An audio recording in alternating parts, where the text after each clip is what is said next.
Juan García era la encarnación de lo imposible, una anomalía en la estratificada sociedad de Jalisco en los años 90. Un hombre negro de orígenes humildes que contra todo pronóstico levantó un imperio en los sectores de tecnología y logística. Su mente brillante y su determinación incansable lo catapultaron a la cima del éxito. No era heredero de fortunas antiguas. Cada centavo fue ganado con sudor y una fe inquebrantable en la meritocracia. Creía que el sistema, por más defectuoso que fuera, podía ser vencido con inteligencia y trabajo duro.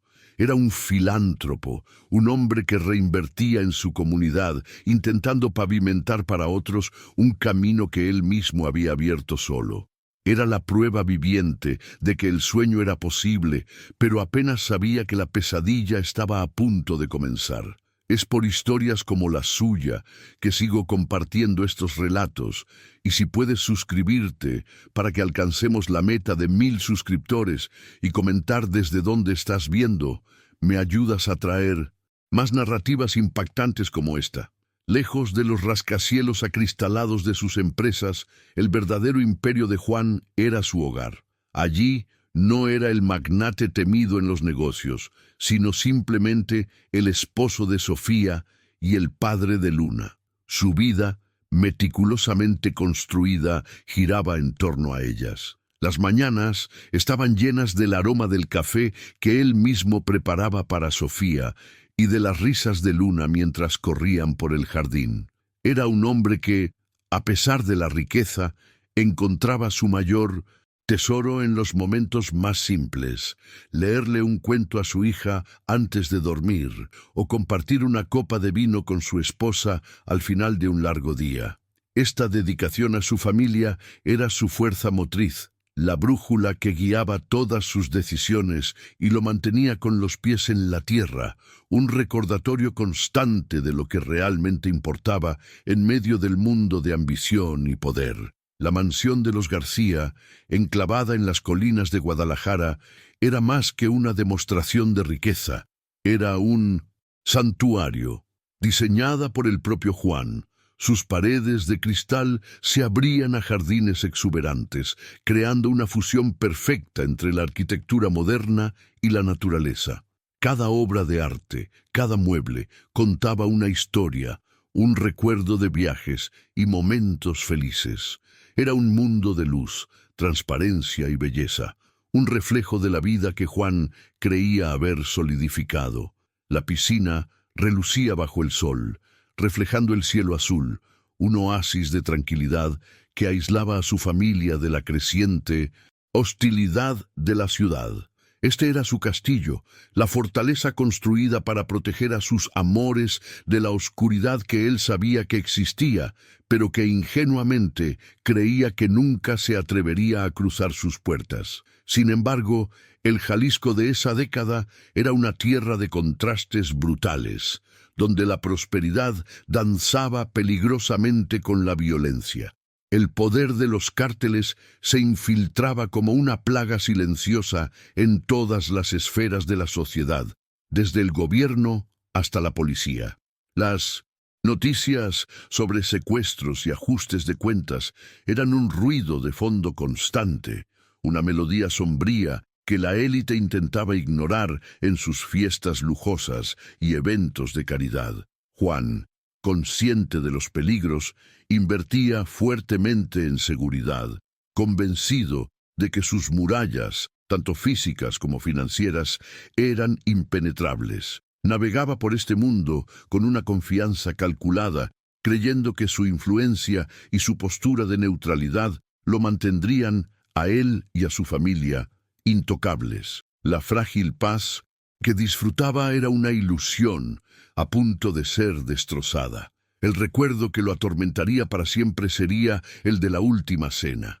La luz del atardecer invadía el comedor, pintando el ambiente con tonos dorados y anaranjados. Sofía, su esposa, le sonreía desde el otro lado de la mesa, una sonrisa que siempre había sido su puerto seguro. Luna, con sus 7 años de pura energía, contaba animadamente sobre su día en la escuela, gesticulando con sus manos pequeñas mientras describía un dibujo que había hecho. El sonido de sus risas llenaba el espacio, una sinfonía de felicidad y amor. Esa noche, Juan se sintió el hombre más afortunado del mundo. Observaba a sus 2 reinas, el corazón desbordado de un contentamiento tan profundo que llegaba a doler. Era un momento perfecto, una fotografía viva de todo por lo que había luchado, un instante de paz que precedió a la tormenta devastadora. La esencia de Juan residía en su creencia en el control.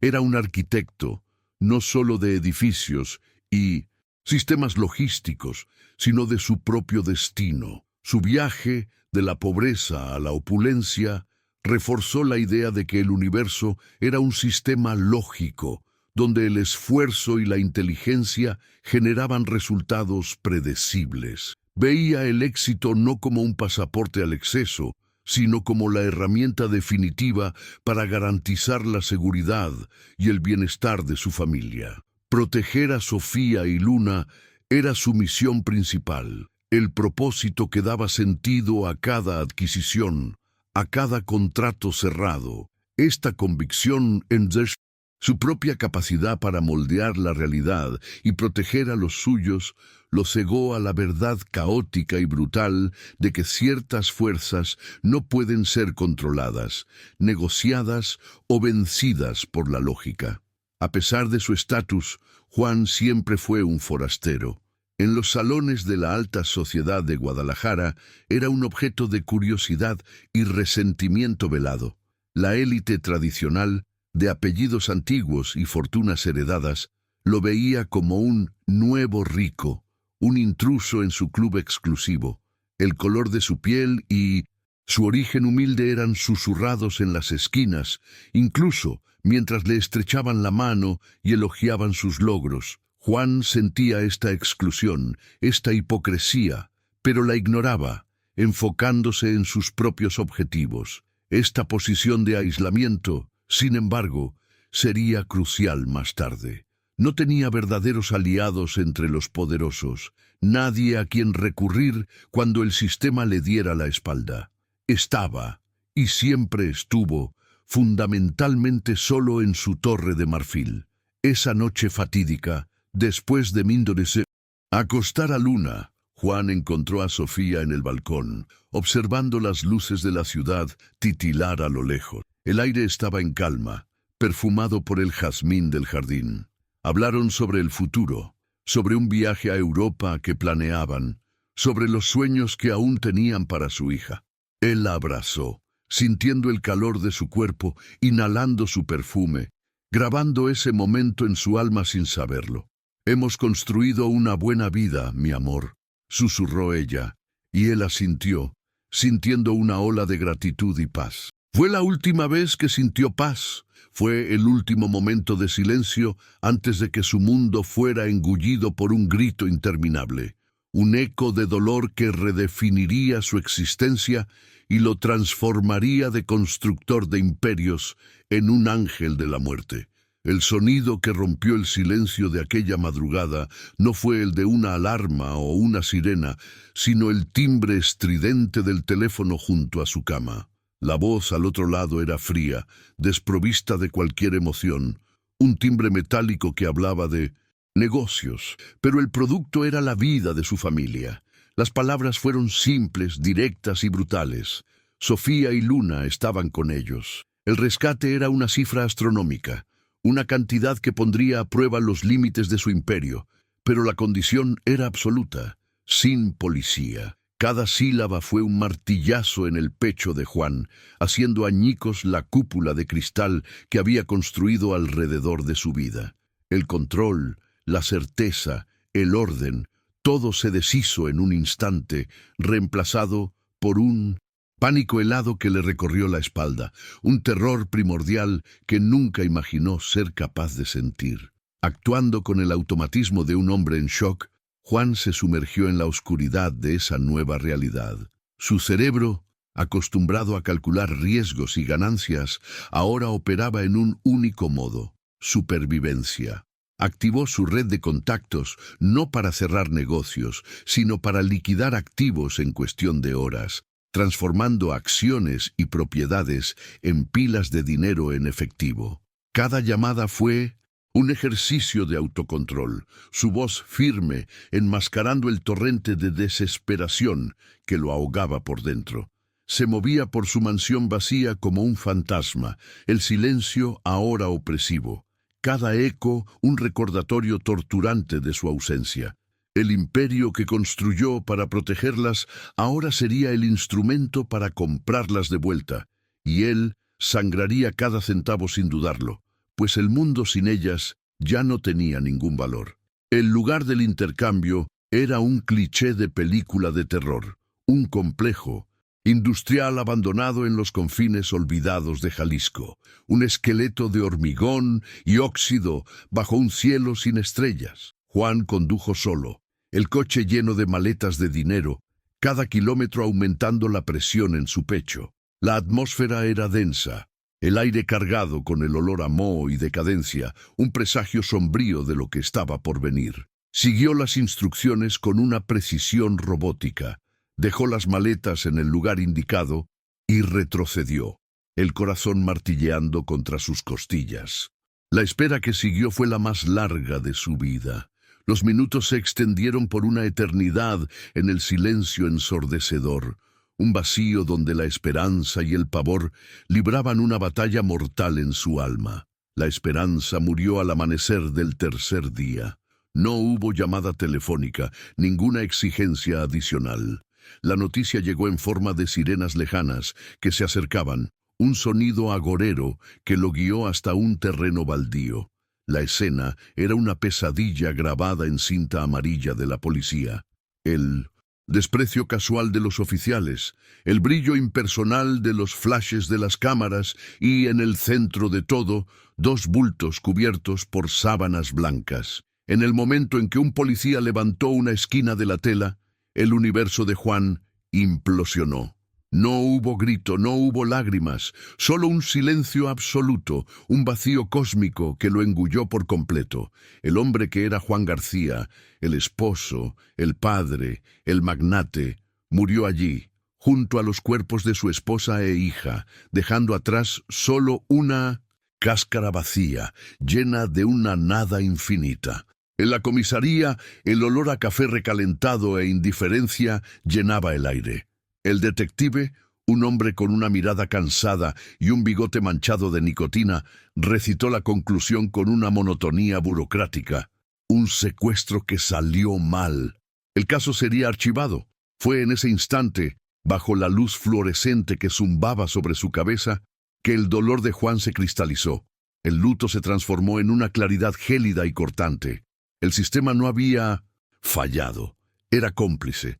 La ley no lo protegió. Servía a los monstruos. Allí, en el abismo de su pérdida, una decisión silenciosa se forjó en las profundidades de su alma. Si no había justicia en el mundo de los hombres, él se convertiría en la justicia misma. Ya no era una cuestión de duelo, sino de propósito. Cazaría a cada uno de ellos, no por venganza, sino como un acto de reequilibrio cósmico. Juan García orquestó su muerte social con la misma precisión con la que construyó su imperio. Liquidó sus acciones, transfirió el control de sus empresas a un consejo anónimo y para el mundo simplemente desapareció. Los periódicos y noticieros se deleitaron con el misterio, especulando sobre un colapso mental, una huida a una isla desierta o un suicidio silencioso. El magnate que un día dominó los titulares de negocios, ahora era una trágica nota a pie de página. Esta narrativa del multimillonario quebrado y recluido fue su mayor arma, una cortina de humo perfecta que le permitió operar en las sombras. Mientras el mundo lamentaba u olvidaba el nombre de Juan García, un nuevo ser, forjado en el dolor y el propósito, comenzaba a tomar forma en la oscuridad de su soledad autoimpuesta. La opulenta mansión, antes un santuario de amor, se transformó en un mausoleo y debajo de ella en un arsenal. Secretamente, durante años, Juan había construido un búnker, un refugio tecnológico que ahora se convertía en su centro neurálgico. Paredes forradas de monitores exhibían un flujo constante de datos, transmisiones de vigilancia de toda la ciudad, acceso a redes encriptadas, mapas estratégicos. En una esquina, un arsenal de armas de última generación descansaba, limpio y ordenado. En la otra, equipos forenses capaces de rivalizar con el laboratorio de la policía. Allí, el genio de Juan para la logística y la tecnología fue reorientado hacia un único objetivo: la guerra. El búnker era la manifestación física de su transformación, un cerebro de hormigón y fibra óptica pulsando con un frío deseo de venganza. Su metamorfosis fue brutal y absoluta. Los días estaban llenos de una rutina de entrenamiento físico despiadado, cada músculo llevado al punto del agotamiento, el dolor físico un bálsamo bienvenido para la agonía que corroía su alma. Se convirtió en un arma viviente, su cuerpo esculpido en acero y furia. Las noches estaban dedicadas al estudio. Devoró manuales de tácticas militares, tratados de criminología, guías forenses y psicología del comportamiento. No solo se estaba preparando para luchar, se estaba convirtiendo en un depredador, aprendiendo a pensar, cazar y matar como los monstruos que juró exterminar. El reflejo en el espejo ya no mostraba al empresario sofisticado, sino a un extraño con ojos vacíos y una determinación aterradora. Juan García estaba siendo sistemáticamente borrado, dando paso al justiciero. Fue Mateo quien lo encontró primero, su ex jefe de seguridad y el único hombre en quien Juan confiaba implícitamente, un exmilitar condecorado. Mateo se había alejado del servicio activo, desilusionado con la corrupción que veía carcomer las instituciones desde dentro. Al encontrar a Juan en su santuario de dolor y planificación, el shock inicial dio paso a una sombría comprensión. Vio en los ojos de su antiguo jefe la misma llama de desesperación que sentía con respecto al sistema. La lealtad a Juan, sumada a su propio código de honor roto por la realidad, lo llevó a tomar una decisión. No sería simplemente un cómplice, sería el estratega, el brazo derecho y quizás la última ancla que impediría a Juan ahogarse por completo en la oscuridad de su propia misión. El primer nombre en la lista era insignificante, un mero peón en el vasto tablero del cártel, uno de los sicarios que participaron en el secuestro. Para el mundo era un fantasma, pero para Juan, con sus recursos casi ilimitados, era un libro abierto. Usando software de reconocimiento facial e invadiendo bases de datos gubernamentales, Juan rastreó sus movimientos, sus hábitos, sus debilidades. La cacería fue metódica, paciente y desprovista de cualquier emoción. Lo observó durante semanas, aprendiendo cada detalle de su patética vida. No había prisa, solo la fría certeza de un depredador que acorrala a su presa. Este primer paso no era sobre ira impulsiva, era una prueba de concepto para la guerra que estaba por venir y la ejecutaría con la perfección de un plan de negocios. El enfrentamiento ocurrió en un callejón fétido, empapado por la lluvia que parecía lavar los pecados de la ciudad. Fue el bautismo de fuego del justiciero. Por un instante, al encarar el rostro del asesino de su familia, Juan dudó. Un destello de memoria, la sonrisa de Sofía, la risa de Luna, lo paralizó. Pero esa vacilación duró solo un segundo, antes de transformarse en una ola de furia helada que solidificó su determinación. La violencia que siguió fue brutal y eficiente. Antes del golpe final, extrajo información, usando el dolor y el miedo como llaves para abrir los secretos del cártel. El acto fue crudo, visceral y lo marcó para siempre. Esa noche, mientras la lluvia se mezclaba con la sangre, los susurros comenzaron en el inframundo. Una nueva sombra había llegado a Jalisco, el justiciero negro. Con la información obtenida, Juan comenzó a ascender en la jerarquía del cártel. Su enfoque era quirúrgico. Cada eliminación era un mensaje, un acto simbólico que sembraba el pánico y la paranoia en las filas enemigas. No dejaba huellas dactilares ni casquillos de bala. En su lugar dejaba un símbolo, una marca enigmática que la policía no entendía, pero que aterrorizaba a los criminales. Su violencia era calculada, casi artística en su precisión. Se convirtió en un mito, un fantasma que cazaba a los cazadores, una fuerza de la naturaleza que no podía ser comprada, intimidada o detenida. El justiciero no solo estaba matando a sus objetivos, estaba desmantelando la propia estructura de poder del cártel, un eslabón a la vez, con una eficiencia aterradora. Los cuerpos comenzaron a acumularse, todos vinculados al cártel de Jalisco, todos ejecutados con una precisión que desafiaba la lógica de la violencia de pandillas. El caso fue entregado a la detective Sofía Vargas, una de las pocas figuras incorruptibles en el departamento de policía. Obstinada e increíblemente perspicaz, rápidamente descartó la teoría de una guerra de facciones. Había una inteligencia, una metodología detrás de las muertes que la atormentaba. Veía un patrón donde sus colegas solo veían caos, la firma de un único ejecutor, una mente brillante, movida por una agenda desconocida.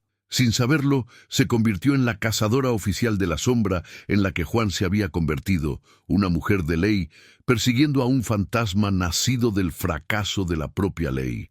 Mientras su presencia física sembraba el terror en las calles, su presencia digital causaba el caos en los sistemas del cártel. Juan, el genio de la tecnología, se transformó en un fantasma cibernético. Invadió sus cuentas bancarias, desviando fondos y exponiendo lavado de dinero. Plantó desinformación en sus redes de comunicación, creando desconfianza e incitando conflictos internos que llevaron a sangrientas purgas. Transformó la mayor fortaleza del cártel, su organización y disciplina, en su mayor debilidad. La guerra de Juan no se libraba solo con armas, sino con algoritmos y líneas de código. Estaba corroyendo el imperio desde adentro, haciendo que el monstruo se devorara a sí mismo sin que supiera qué mano lo alimentaba con veneno. En los barrios más pobres de Guadalajara, donde el cártel reinaba y la policía rara vez se atrevía a entrar, una extraña leyenda urbana comenzó a florecer. El justiciero negro se convirtió en un susurro de esperanza en la oscuridad. Para las personas que vivían bajo el yugo de la violencia y la extorsión, no era un asesino, sino un ángel vengador. Grafitis con su símbolo sombrío comenzaron a aparecer en los muros, un acto silencioso de rebelión y apoyo. Esta veneración popular creó un problema inesperado para la detective Vargas. ¿Cómo podría cazar a un monstruo que para la mitad de la ciudad era el único héroe que tenían? La línea entre lo correcto y lo incorrecto se volvía cada vez más borrosa en la niebla de miedo y admiración que rodeaba al vigilante. La ola de caos finalmente llegó a la cima. El señor de los silencios, el enigmático líder del cártel, un hombre que se movía con la misma facilidad en los salones de la alta sociedad y en los sótanos de tortura, se dio cuenta de que la amenaza era diferente. No era la policía ni un cártel rival. Era algo nuevo, preciso y personal. Públicamente un empresario y benefactor, en las sombras era un estratega sádico.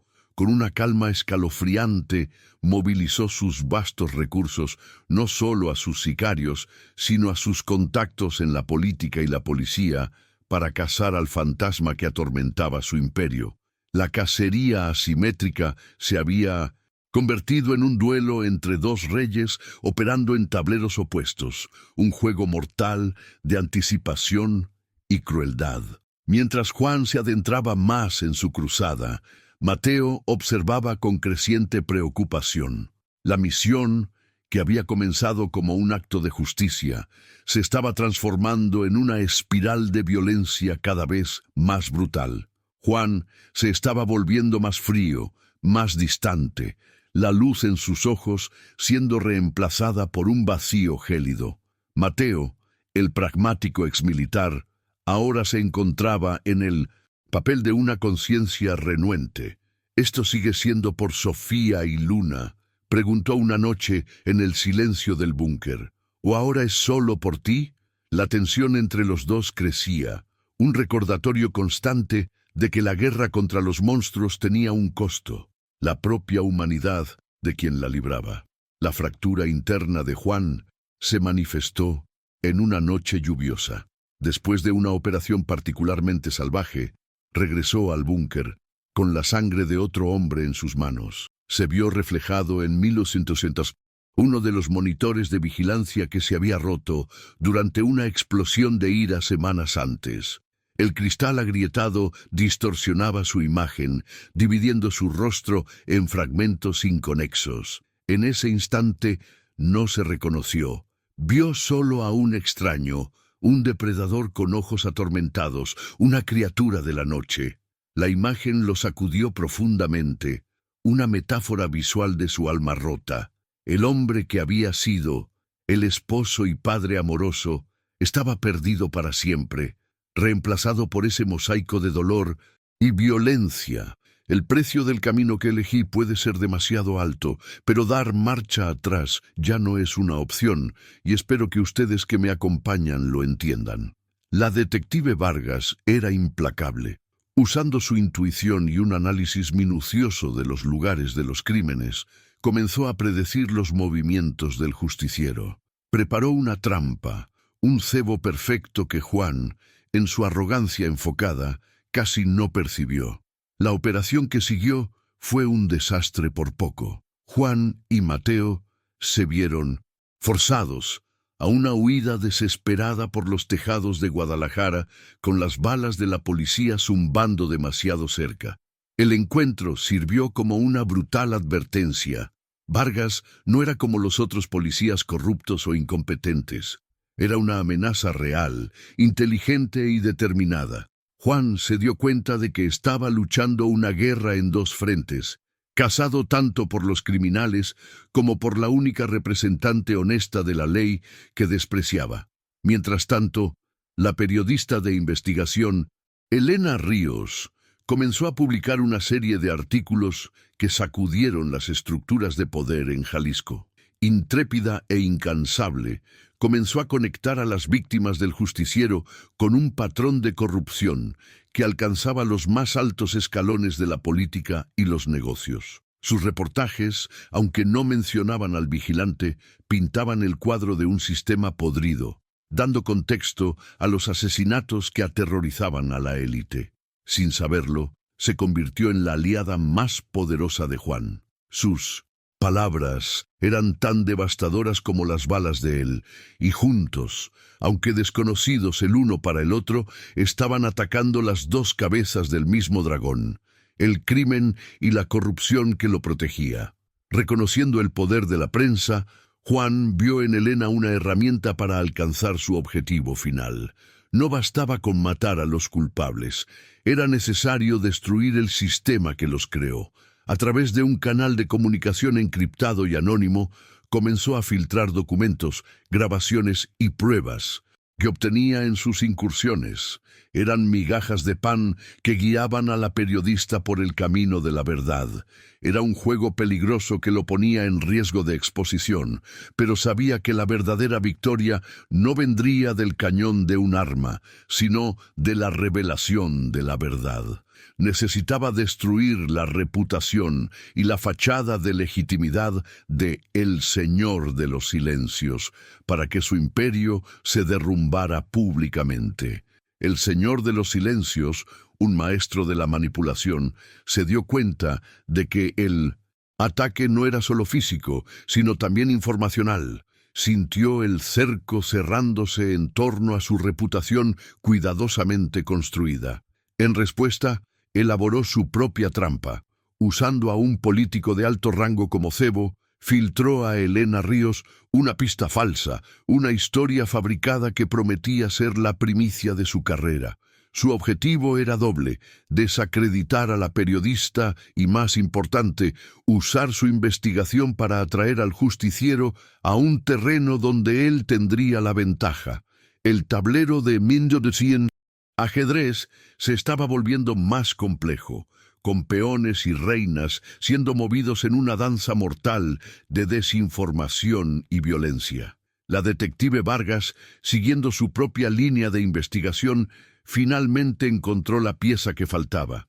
En un archivo muerto, polvoriento y olvidado, encontró el informe del secuestro y asesinato de la familia de Juan García.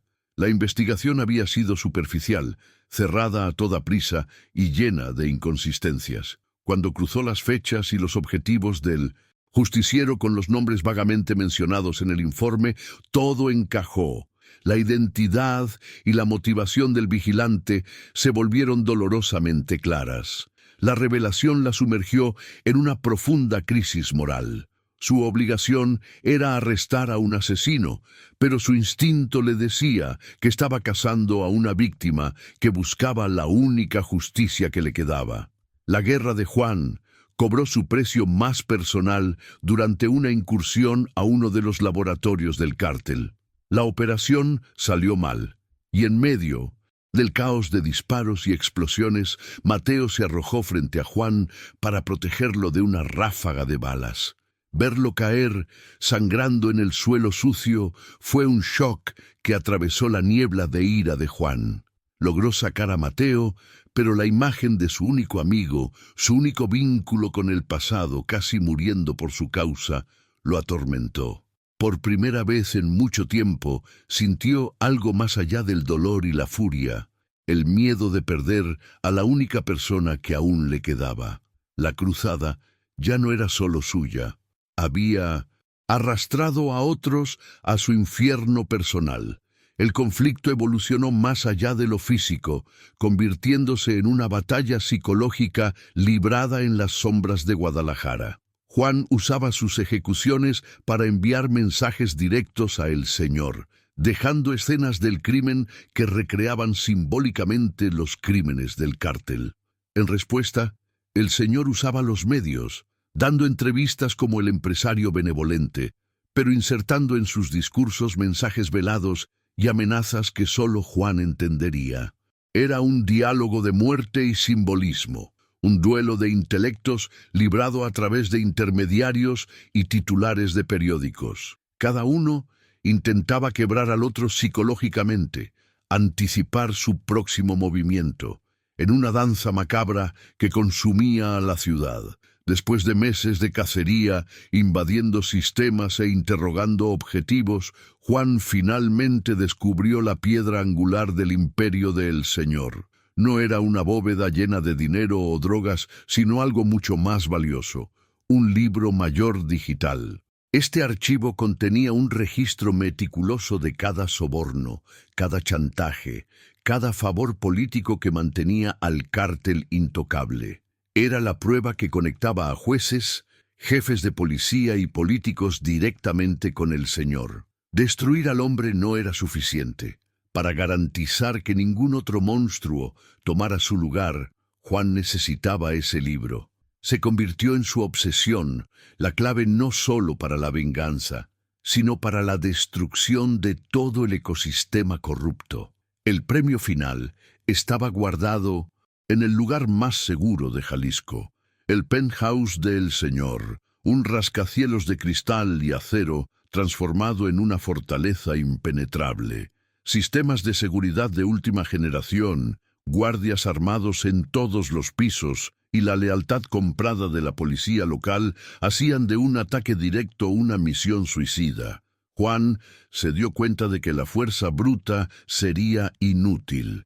Necesitaría un plan que fuera más un atraco de precisión que una batalla, una operación que requeriría el uso máximo de su inteligencia, sus habilidades tecnológicas y su capacidad para manipular el entorno a su favor. Tendría que entrar en el corazón de la guarida del león sin que el león supiera que estaba allí. Sofía Vargas, Ahora convencida de la identidad del justiciero, sabía hacia dónde se dirigiría. El patrón de escalada, la lógica de su cacería, todo apuntaba a un enfrentamiento final con el jefe del cártel.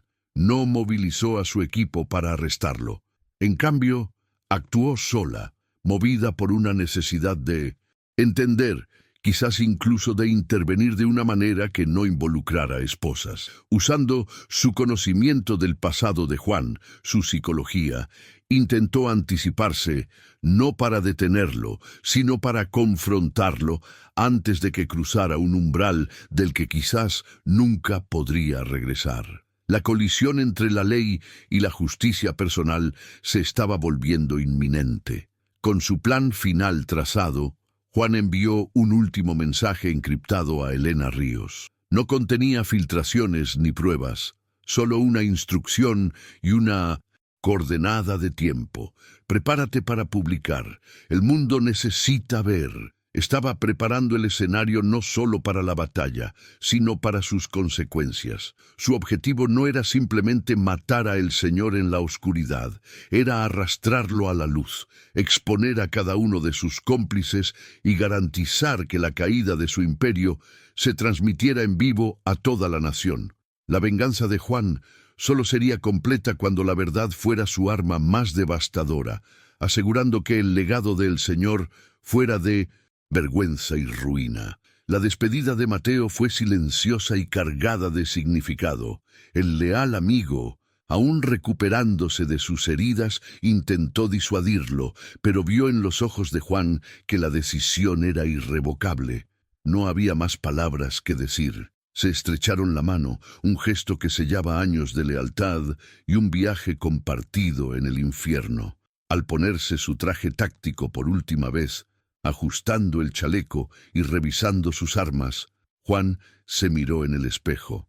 El rostro que lo devolvía no tenía más rastros del hombre que un día soñó con un futuro. Era una máscara de pura determinación, un instrumento de un propósito terrible. El justiciero estaba listo. Salió del búnker y caminó hacia la noche, un fantasma yendo al encuentro de su destino. La infiltración fue un ballet silencioso de tecnología y sombras. Juan no irrumpió en la fortaleza de el Señor de los Silencios. La deshizo, pieza por pieza, desde adentro. Usando un dispositivo de clonación de frecuencia, engañó a los sensores de Vinodesins movimiento y con un algoritmo que él mismo programó, creó un bucle en la vigilancia de las cámaras, convirtiéndose en un fantasma en los pasillos de mármol. Cada guardia que patrullaba era un nudo de tensión, cada puerta electrónica un rompecabezas a resolver en segundos. El ambiente era estéril, opulento, un monumento al poder corrupto, y la presencia sombría de Juan era una profanación, un virus que se movía inexorablemente hacia el corazón del sistema. La tensión era casi insoportable. El silencio roto, solo por el sonido ahogado de su propia respiración, un depredador en su hábitat final.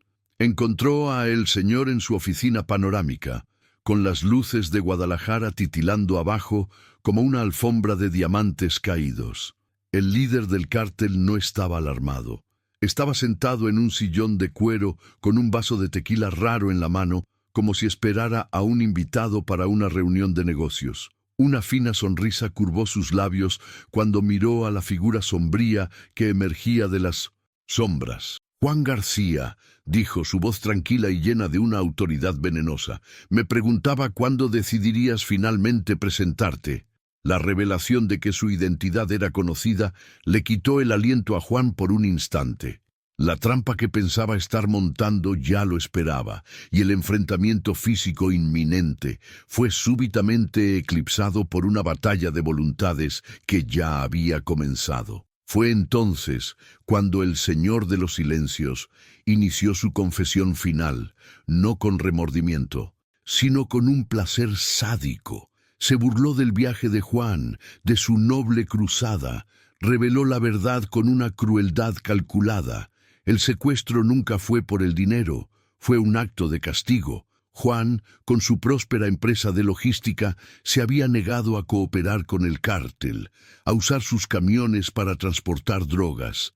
Tu esposa e hija no fueron un error, dijo, saboreando cada palabra. Fueron una declaración de gastos, el costo de tu arrogancia, una lección de negocios. Detalló sus últimos momentos con una frialdad clínica.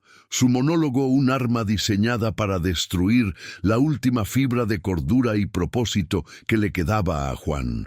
Las palabras del villano fueron como ácido, disolviendo la armadura de furia fría que Juan había construido a su alrededor. El dolor crudo, el luto primordial que había mantenido encadenado en las profundidades de su alma, irrumpió con la fuerza de una inundación. Sus músculos se tensaron, el arma en su mano temblaba y por un momento aterrador, el justiciero desapareció, dejando solo a un esposo y padre quebrado, listo para entregarse a un salvajismo ciego. La sonrisa del Señor se ensanchó, veía la victoria en sus ojos. Pero entonces, en medio de ese torbellino de agonía, algo cambió.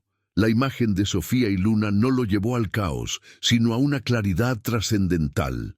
Su misión no era solo venganza, era aniquilación, total y absoluta. En ese instante de claridad, ejecutó su acción decisiva. En lugar de apretar el gatillo del arma, su otra mano se movió con una velocidad impresionante hacia un pequeño dispositivo en su cinturón. Con un clic, un pequeño LED se puso verde. «Mientras hablabas», dijo Juan, su voz ahora desprovista de cualquier emoción, un vacío helado, no solo estaba escuchando, estaba transmitiendo. El horror floreció lentamente en el rostro.